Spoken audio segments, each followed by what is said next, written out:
Good evening, and welcome to the Daily Voice, presented by VNN. Bringing you today's top 5 Canadian news stories on June 3, 2025. Let's get started. Prime Minister Mark Carney and all 13 premiers have agreed to accelerate the approval of large-scale energy infrastructure. But pipelines remain a sticking point. At the First Minister's meeting in Saskatoon, Carney promised legislation that would fast-track projects within 2 years, with an office dedicated to national interest initiatives. Alberta Premier Danielle Smith suggested a new oil pipeline could be part of a broader Arctic corridor, while other premiers praised the unity but stressed that private investment is key.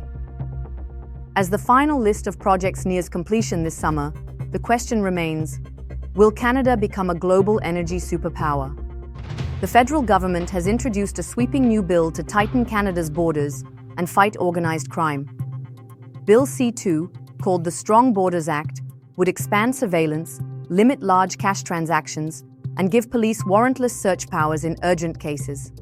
Immigration rules would also tighten, including the ability to freeze or revoke visas.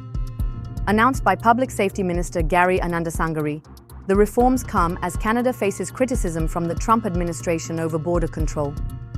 The bill could have major cross-border and domestic implications, and talks with U.S. officials are already underway. Police in Northern Ontario have arrested 22 people and seized more than $1 million in drugs in a massive anti-trafficking sting. Dubbed Project Albion, the months-long investigation targeted Indigenous and urban communities.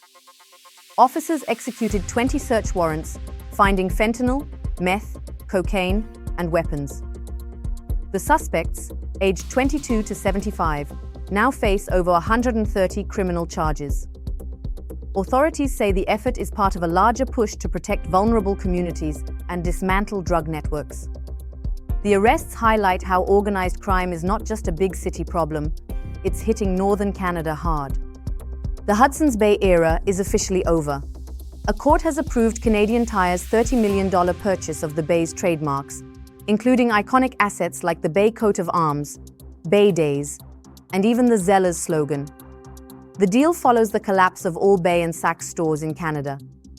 With the trademarks in hand, Canadian Tire could launch new retail brands or revive old ones. And as one judge said, it's the end of an era. Meanwhile, more than 9,000 former Bay employees now qualify for financial compensation under federal wage protection. Canada made $617 million in just 1 month from retaliatory tariffs on American imports, according to a new federal report. The surge in revenue follows counter-tariffs targeting U.S. goods after fresh trade restrictions from the Trump administration. While businesses are absorbing the costs, the government's customs income topped $1 billion in March alone. Officials say this could help Canada meet its forecast of $20 billion in annual tariff gains, though Finance Minister Champagne cautions that nothing is certain in today's turbulent trade climate. A full budget update is now delayed until fall. That's all for today's top stories.